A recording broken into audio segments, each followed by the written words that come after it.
Hello, everyone. Welcome to English in Advance. My name is Jessica, and I am your host for today. Have you ever been in this situation? You're in a conversation, maybe with a native English speaker, or perhaps in an important meeting. Someone asks you a question. You understand it perfectly. In your mind, in your native language, you have a brilliant, thoughtful, and clear answer ready to go. But then, there's a pause, a silence that feels like it's stretching on forever. And in that silence, your brain is working furiously, like a frantic translator trying to convert a complex document in seconds.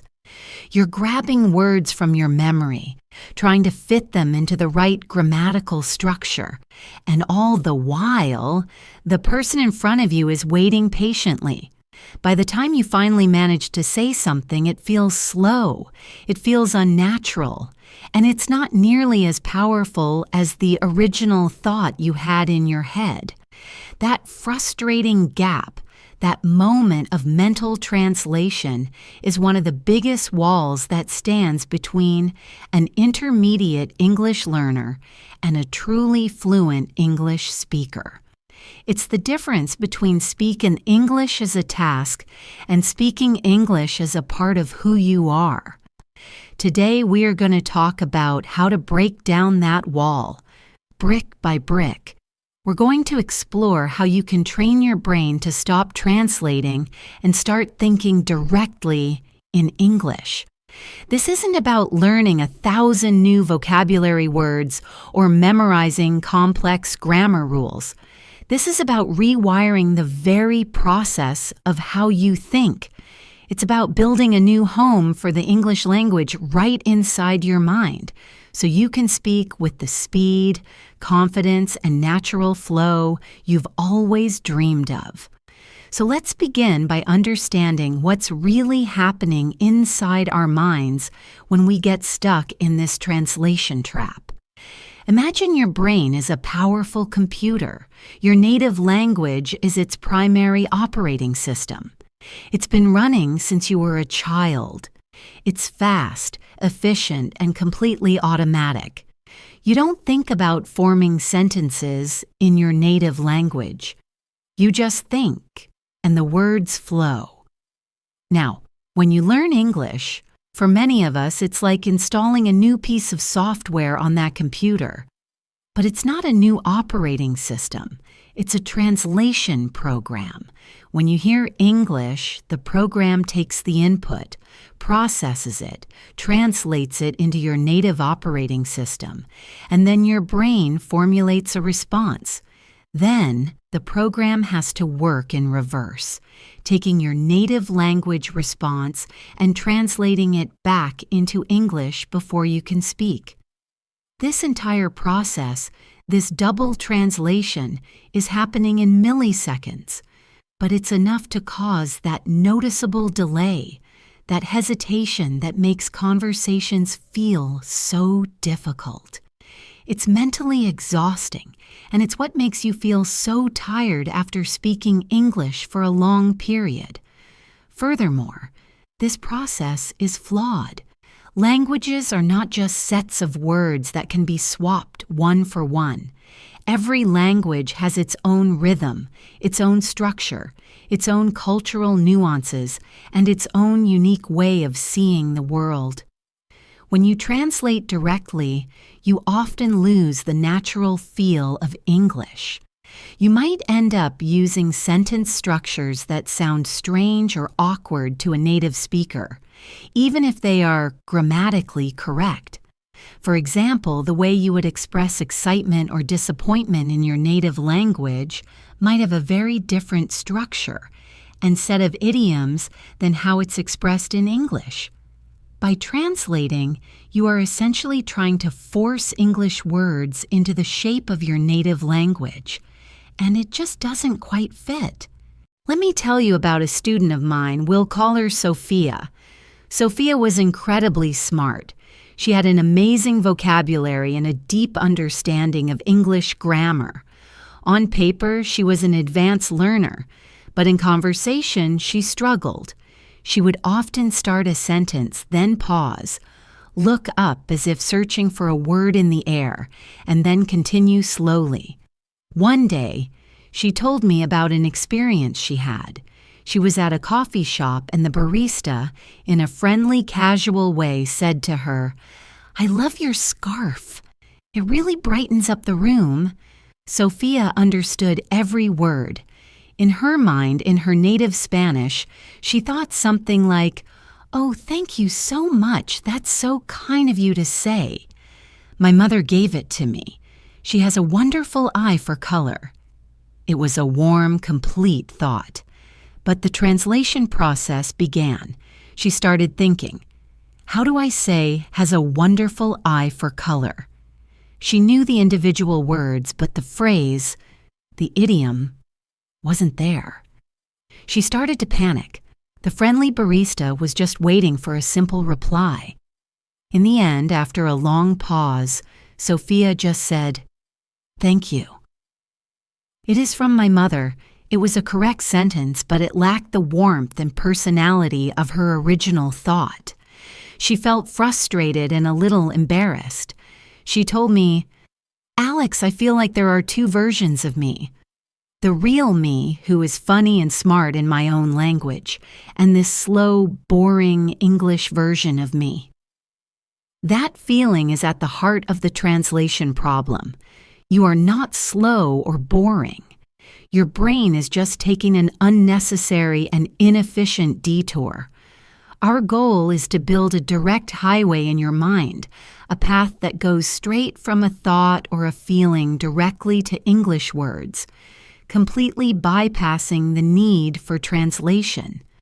The very first and perhaps most crucial step in building this direct highway is to create an environment for yourself where English is not just a subject you study, but a part of your daily life. We need to build what I call an English bubble. This is a space you create where you are surrounded by English as much as possible. The purpose of this bubble is to normalize the language for your brain. Your brain is an incredible pattern recognition machine. The more it sees and hears English in a normal, everyday context, the more it will accept it as a valid system for thinking and communicating, rather than as a foreign code that needs to be translated. The easiest way to start building this bubble is with the things you use every single day. Take your smartphone. You probably look at it dozens, maybe even hundreds of times a day. Right now, go into your settings and change the system language to English. Do the same for your laptop, your tablet, and your social media accounts. Now, I know what some of you might be thinking. But Alex, that sounds scary. What if I don't understand something and I can't figure out how to change it back? It will feel a little uncomfortable at first. For the first day or two, you might have to think for an extra second to find the settings icon or to understand a notification. But think about what's happening in your brain during that moment. You see an icon, you know what it does, and you see the English word next to it. You are creating a direct link between the concept and the English word. You are no longer thinking of the word in your native language and then translating it to settings. You are simply learning that this particular function is settings. You are bypassing the translator. After a few days, it will become completely normal, and you will have effortlessly learned dozens of new practical words and created countless direct mental connections without ever opening a textbook. This small, simple change is a powerful act of immersion that tells your brain, we live here now. This is our language. Once you've changed your digital environment, let's move on to your sensory environment, specifically what you hear. Your ears are one of the most powerful gateways for language to enter your brain and create those new pathways. I want you to think about the soundtrack of your life. What do you listen to when you're driving, cleaning the house, exercising, or just relaxing? For the next month, I challenge you to change that soundtrack to English. This doesn't mean you have to abandon the music you love in your native language forever, but just try an experiment. Find some English-speaking artists you enjoy. It could be pop, rock, jazz, anything. At first, don't worry about understanding every single word of the lyrics. Just listen to the music. Feel the rhythm, the melody, the emotion in the singer's voice. You are absorbing the natural cadence and flow of the English language without any pressure. Then, when you find a song you really like, look up the lyrics. Read them while you listen to the song. Suddenly, the sounds will connect with words, and the words will connect with meaning. You'll start to notice interesting phrases and slang. Try singing along, even if it's just in the shower or in your car. When you sing, you are practicing pronunciation, intonation, and rhythm in a fun and engaging way. You are teaching the muscles in your mouth how to form English sounds naturally. Beyond music, podcasts are an absolutely phenomenal tool for passive listening. There is a podcast for every interest imaginable. Do you like cooking? There are English podcasts about that. Are you interested in history, science, comedy, or true crime? There are thousands of them. Find a podcast on a topic you are already passionate about. This is important because your existing knowledge of the topic will provide you with context, making it easier to understand what the speakers are talking about, even if you don't know every word. Start with podcasts that are designed for English learners, as they often speak more clearly and slowly. But as you get more comfortable, challenge yourself with podcasts made for native speakers.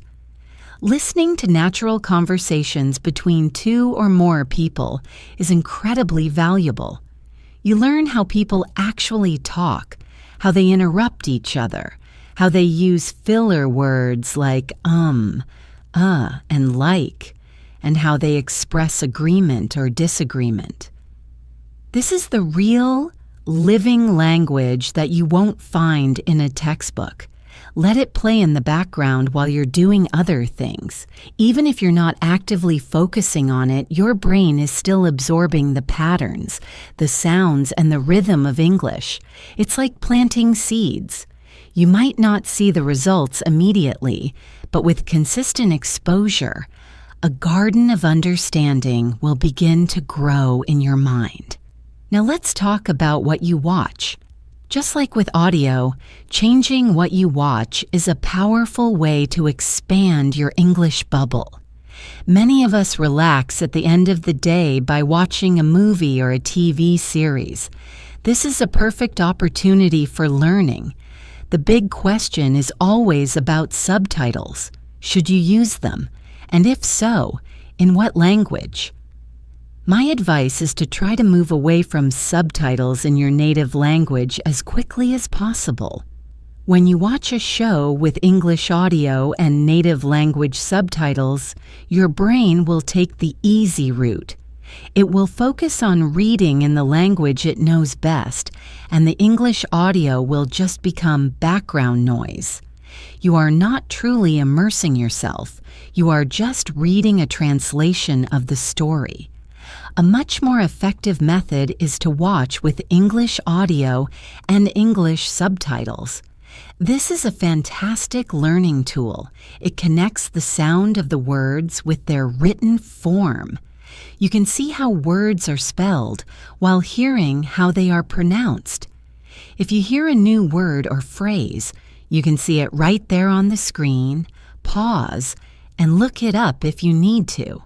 It helps you distinguish between words that sound similar, and it reinforces your reading skills at the same time. Once you become comfortable with English subtitles, I want you to try the next step, which can feel a bit challenging at first, but is incredibly rewarding. Choose a movie or a TV show that you have already seen and that you know very well. It could be a favorite film from your childhood or a series you've watched multiple times. Now watch it again, but this time with English audio and no subtitles at all, because you already know the plot and what the characters are talking about. You are free from the pressure of having to understand every single word to follow the story. Your brain can relax and just focus on the language. You will be amazed at what you pick up. You'll hear nuances in the actors' voices. You'll catch jokes you might have missed before. And you'll start to understand how tone of voice can completely change the meaning of a sentence. This is a wonderful way to build your confidence and train your ear to understand English at its natural speed. Here's a small practice you can do right after listening to this. Go on YouTube and find a 5-minute clip from your favorite English language movie. First, watch it with English subtitles. Then, immediately watch it again without any subtitles. Pay close attention. What words or phrases did you understand the second time just by listening without needing to read them?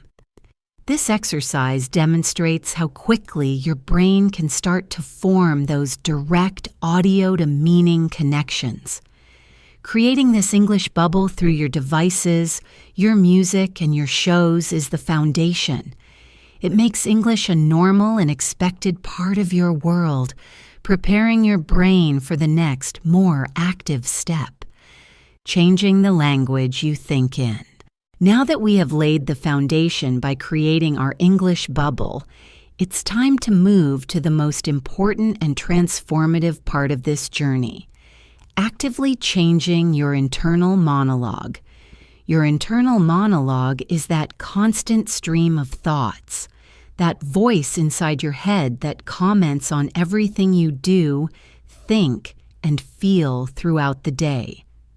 For most of your life, that voice has been speaking your native language. Our goal is to gently and gradually teach that voice to start speaking English. This is the very core of thinking in English, because if you can think it, you can speak it. This process might feel strange and artificial at first, but I promise you, with practice, it will become a natural habit. We are going to start incredibly small with a technique I call the labeling game. It's as simple as it sounds. As you go about your day, just start naming the objects you see around you in English. You don't need to form full sentences yet. Just single words. You're sitting in your room right now. Look around. Chair, desk, lamp, window, book, computer. Say the words in your mind. If you're in a place where you can do so comfortably, say them quietly out loud. This physical act of speaking reinforces the mental connection. You're walking to the kitchen, door, hallway, floor, picture. You're making breakfast, refrigerator, milk, cup, spoon. The goal here is to create an immediate, direct link between the physical object and the English word. You see the object and the English word pops into your head without stopping at your native language first.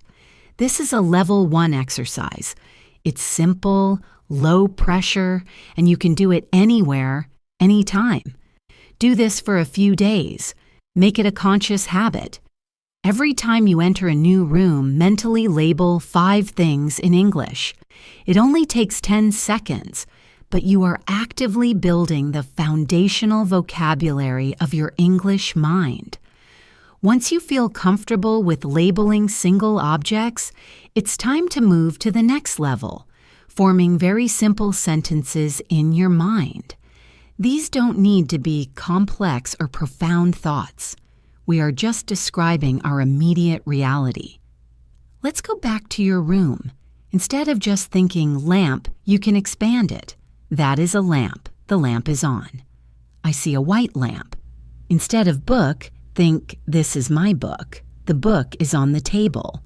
I need to read that book. Let's follow Sophia, the student I mentioned earlier, as she starts this practice. Her morning alarm goes off. Her first instinct is to think in Spanish, but she stops herself. She thinks, okay, Alex said to try. Simple sentences. So in her mind, she thinks, the alarm is ringing. It is loud. I need to wake up. It feels slow and deliberate. She gets out of bed. My feet are on the floor. The floor is cold. She walks to the bathroom. I am walking. I am opening the door. I see the mirror. That is my face. At first, it feels like a game, almost childish, but she sticks with it. Every day, she tries to describe her simple actions with simple English sentences in her mind. She's not worried about grammar. If she thinks I go to kitchen now, it doesn't matter that it's not perfect. The goal is not perfection. The goal is to break the habit of thinking in Spanish first. The goal is to make English the first language her brain reaches for to describe the world around her. This is a crucial stage. You are building the basic framework, the simple subject-verb-object structure that forms the backbone of so many of our thoughts. I want you to try this right now. Whatever you are doing, describe it in your head with one simple English sentence. Are you walking? I am walking down the street. Are you drinking coffee? This coffee is hot. Are you listening to this podcast? I am listening to Alex. That one thought, right there, is a victory. It's one more connection forged on your new direct highway. After you have practiced forming simple sentences for a week or two, and it starts to feel a little more natural, you are ready for the most powerful technique of all, narrating your entire day. I want you to become the narrator of your own life's movie. From the moment you wake up to the moment you go to sleep, you are going to provide a running commentary inside your head in English. This sounds like a lot, but remember, it can be as simple or as complex as you want it to be. Let's go back to Sophia's morning. After a couple of weeks, her internal monologue has evolved. The alarm rings. Her thought is now more fluid. Okay, it's 7 a.m. Time to get up. I feel a little tired today. I think I will hit the snooze button just once. She gets up. All right, no more snoozing. I am getting out of bed now. I need to go to the bathroom and brush my teeth. Then I'm going to go to the kitchen and make some coffee. I really need coffee this morning. As she's making the coffee, her internal narration continues. I am pouring the water into the coffee maker. Now I need to get a filter. Where are the filters? Ah, here they are in the cupboard. I'll put in 2 scoops of coffee. I like it strong. She is not just describing actions. She is including her feelings, her plans, and her decisions. This is thinking. This is what you do in your native language all day long without even realizing it. The beauty of this technique is that you are practicing constantly, using vocabulary that is directly relevant to your life. You are not learning random words about airports or zoos from a textbook. You are using the words you need for your actual daily activities: cooking, working, commuting, and relaxing. Of course, there will be times when you don't know a word. This is not a failure, it is a learning opportunity. Let's say Sophia is getting dressed, and she can't remember the English word for the type of shirt she wants to wear.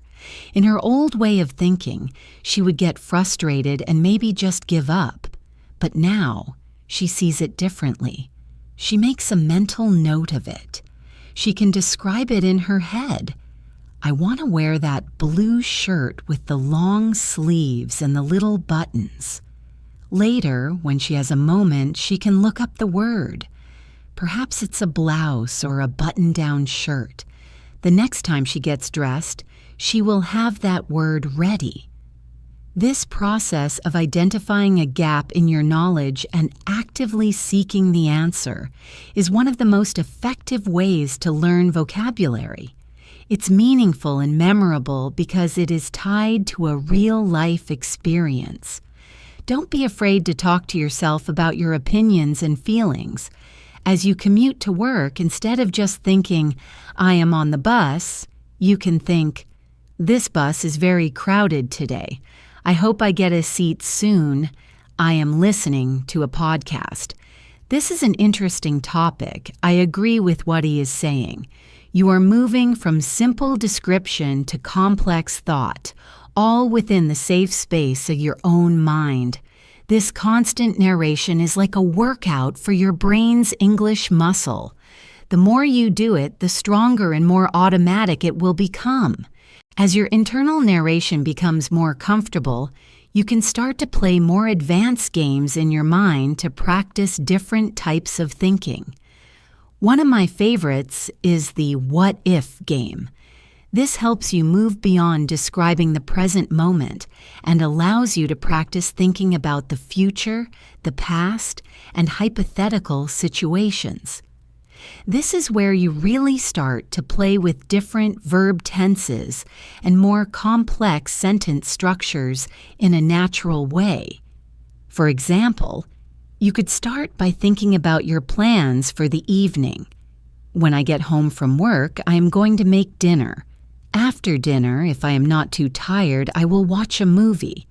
I wonder what I should watch. Maybe that new action movie everyone is talking about. In just a few thoughts, you've used the future continuous, I am going to make, the simple future, I will watch, and a conditional clause, if I am not too tired. You did this not by thinking about grammar rules, but by thinking about a real situation. You can also use this to think about the past. I had a busy day at work today. My first meeting was difficult, but my boss was happy with my presentation. I remember last year, my presentations were not so good. I have improved a lot. Here you are practicing the simple past, was, had, and the present perfect, have improved, by reflecting on your experiences. The truly fun part is when you start to think about hypothetical situations. What would I do if I won the lottery? First, I would buy a new house. Then, I would travel the world. I would visit Japan and Italy. Or, if I could have any superpower, what would it be? I think I would choose the ability to fly. It would be amazing to see the world from above. This kind of creative thinking is not just fun, it's an incredibly powerful practice. You are stretching your linguistic abilities, using vocabulary and grammar in a creative, pressure-free environment. You are teaching your brain to be flexible and expressive in English. All of these techniques, labeling simple sentences, narrating your day, and playing the what-if game, are designed to do one thing: to make English the language of your thoughts.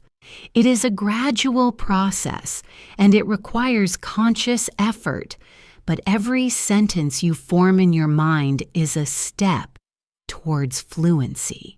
A very common and understandable question I get from students when I introduce these techniques is this: "But Alex, how can I think in English if I don't know enough words?" It feels like a chicken and egg problem. You need vocabulary to think, but the best way to learn vocabulary is by using it in your thoughts. This is a valid concern, but it's based on a slight misunderstanding of how we should be learning new words. Many of us were taught to learn vocabulary by memorizing long lists of words with their translations. You would have a list. English word on one side, native language word on the other. You would drill these with flashcards. While this can help you pass a test, it is one of the worst ways to learn if your goal is to think in English. Why? Because this method actively strengthens the translation habit. Every time you memorize a word this way, you are creating a mental bridge between the English word and your native language word. You are teaching your brain that to get to the meaning of happy, it must first pass through the equivalent word in your own language. This is the very habit we are trying to break. We need to build a different kind of bridge, one that connects the English word directly to the meaning, to the concept, or to other English words. So how do we do this? The key is to learn vocabulary in context. Stop learning single isolated words. Instead, start learning words in chunks or phrases. When you hear or read a new word, don't just write down the word itself. Write down the entire sentence you found it in. This is a technique called sentence mining, and it is incredibly effective. Let's say you're reading an article and you come across the word ambitious. You're not sure what it means. Instead of just writing ambitious, you write down the whole sentence. She was a very ambitious student who always aimed to get the best grades. Now, you have so much more than just a word. You have context. You can see that ambitious is a word used to describe a person, specifically a student in this case. You can see it's associated with aiming for the best. You can see it's used with the verb to be. She was. This one sentence gives you a rich understanding of the word's meaning, its usage, and its grammar. When you review this sentence later, you are not just remembering a word, you are remembering a complete idea. The second part in this process is to change how you look up new words. I want you to stop using a bilingual dictionary, English to your native language, as your primary tool. Instead, start using an English to English learner's dictionary. There are many excellent ones available online for free, like the Merriam-Webster Learner's Dictionary or the Oxford Learner's Dictionaries. When you look up a new word like ambitious in one of these dictionaries, you will not see a translation. Instead, you will see a definition written in simple, clear English. For ambitious, it might say something like, having a strong desire to be successful, powerful, or rich. Now, look at what just happened in your brain. You have connected the new English word ambitious to other English words you probably already know, like strong desire, successful, and powerful. You are building a web of connections entirely within the English language. You are staying inside your English bubble. The dictionary will also give you several example sentences, showing you how the word is used in different contexts, which further strengthens your understanding. This method might feel slower at first than just getting a quick translation, but we are not aiming for speed. We are aiming for depth. We are building a rich mental network of English words that are all connected to each other, not to another language. This is how native speakers understand their language. When an English speaker hears the word ambitious, they don't translate it. They think of all the associated concepts and words in English. This is the network you are now building for yourself. Let's put this into practice. Imagine you're narrating your day and you're feeling very tired after work. You want to describe this feeling, but you want a better word than tired. You take out your phone, go to an English learner's dictionary, and you look up synonyms for tired. You find a list of words: exhausted, fatigued, drained, worn out. You click on exhausted. The definition says extremely tired. You see an example sentence, after running the marathon, the runners were completely exhausted. Now you have a new, more powerful word, and you've learned it by connecting it to a word you already know, tired, and seeing it in a clear context. So the next time you are narrating your day, you can think to yourself, wow, I had so many meetings today, I am completely exhausted. When you do this, you are not translating. You are accessing a word from your new, purely English mental network. This is a profound shift. Every time you learn a new word in this way, you are adding another node to your network, making it stronger, denser, and faster. So don't worry about not having enough words. Instead, focus on learning the words you need in a smarter way. Learn them in context from the sentences you encounter in your daily immersion. Look them up in an English-to-English dictionary. By doing this, you are not just filling your memory with words. You are actively building the internal linguistic structure you need to think fluently and naturally in English. We've spent a lot of time focused on the internal world of your thoughts, building your English bubble and changing your inner monologue. Now it's time to connect that internal world to the external world. The final and essential step is to take the English that is in your head and bring it out into the world through your mouth. The bridge between thinking and speaking is practice, and there are several ways to do this, even if you don't have someone to talk to.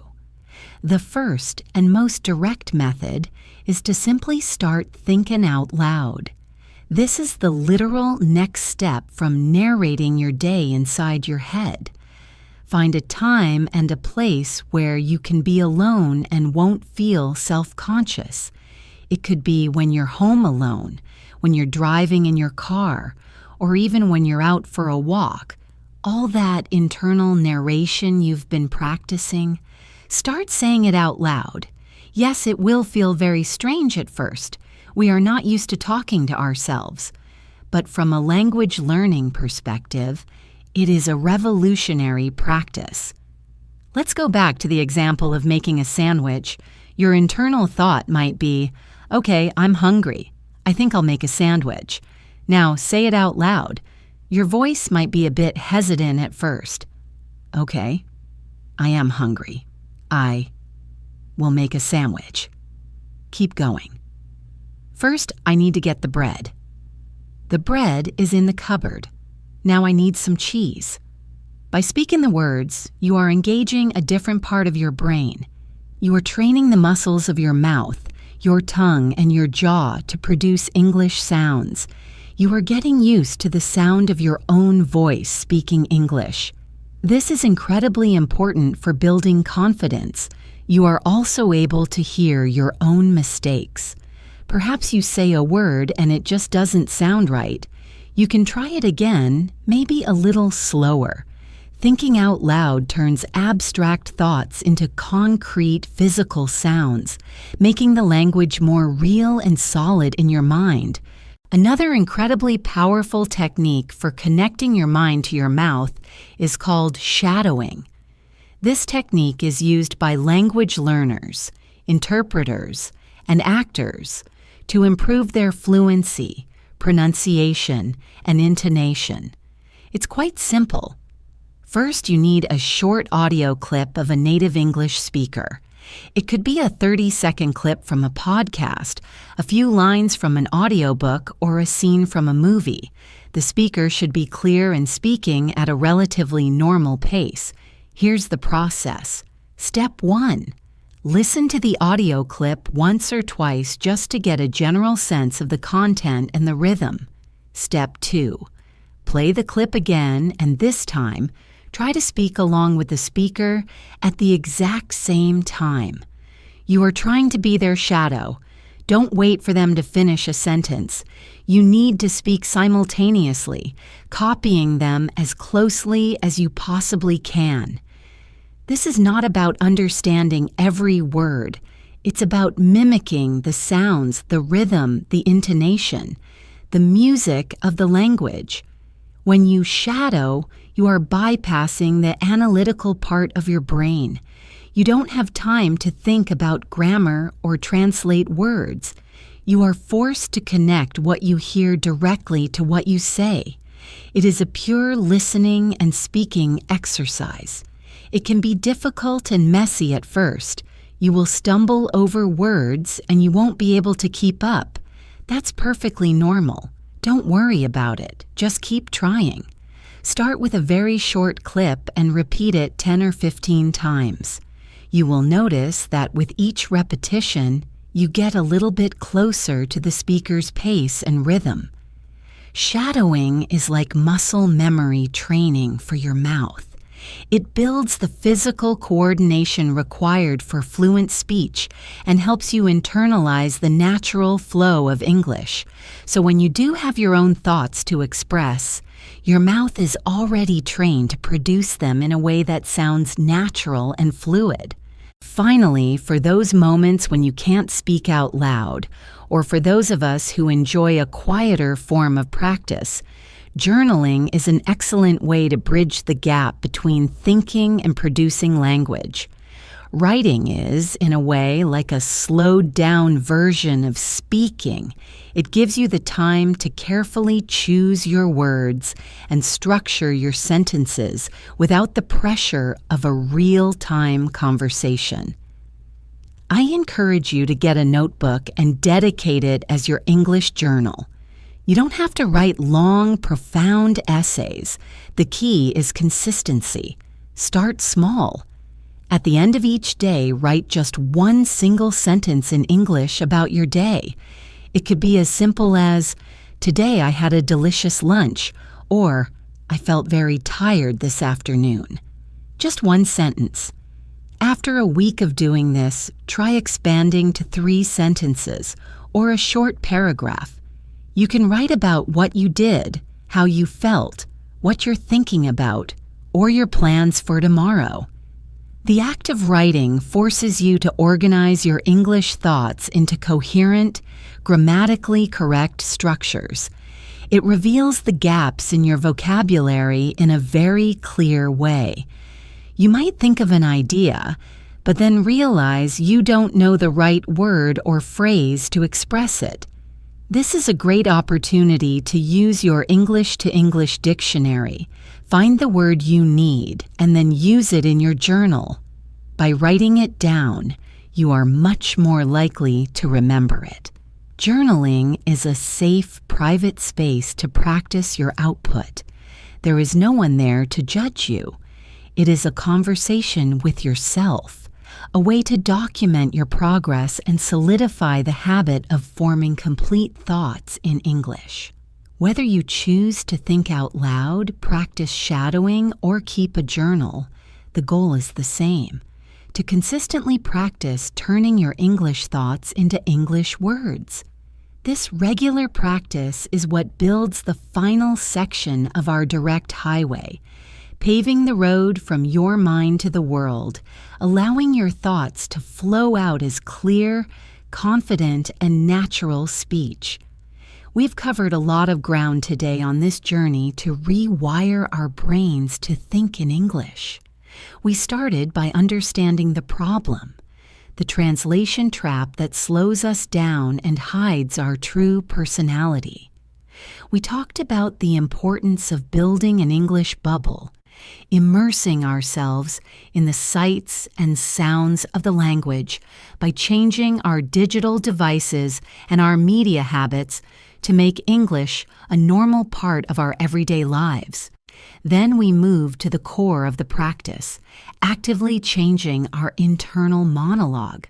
We learned how to start small by labeling objects, then progressing to forming simple sentences, narrating our entire day, and even playing creative what-if games to practice more complex thoughts.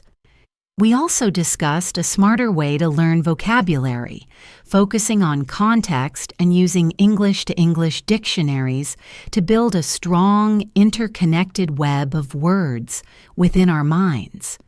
And finally, we talked about how to bridge the gap between thought and speech through practical exercises like thinking out loud, shadowing, and journaling. I want you to remember the story of Sophia. When we first met her, she was frustrated. She felt like her English-speaking self was a slow, boring version of her true self. But she committed to this process. She changed her phone language. She started listening to English podcasts on her way to work. She felt silly at first, mentally narrating her actions as she made her coffee. But she kept doing it.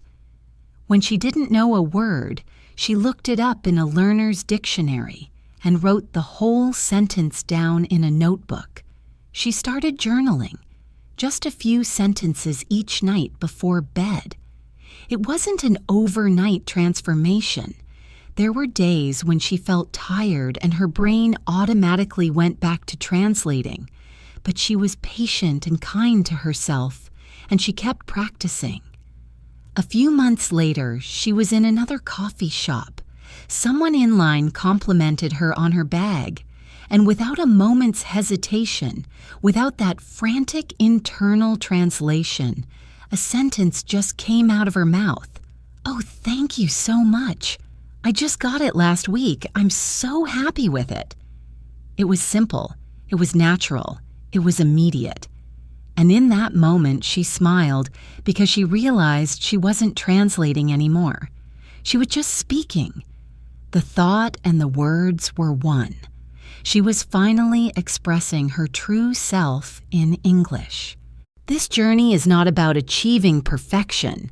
It's about progress. It's about being patient with yourself and celebrating the small victories. Every time you choose to think a simple thought in English, you are building a new neural pathway. You are making that direct highway in your brain a little bit stronger. It is a process of changing a lifelong habit, and that takes time and consistent effort. But it is one of the most rewarding things you will ever do for your English fluency. You will move from being a student who constructs English sentences to a person who lives and thinks in the language.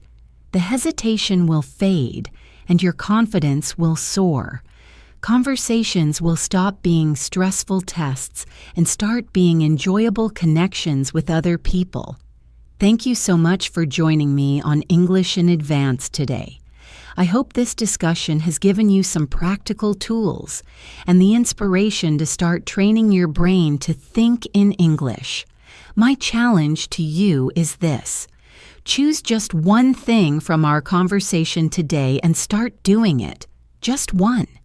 Will you change the language on your phone right now? Will you find an English podcast to listen to on your way home?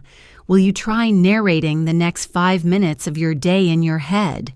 Whatever you choose, take that first small step. If you found this episode helpful, please consider subscribing to the channel and sharing it with a friend who is also on this incredible journey to English fluency. And I would love to hear from you. Leave a comment below and tell me what is the one action you are going to take today to start thinking more in English. Your journey is important, and we are all here to support each other. I'm Alex, and I look forward to you joining me again on our next episode of English in Advance. Keep practicing, be patient, and enjoy the process.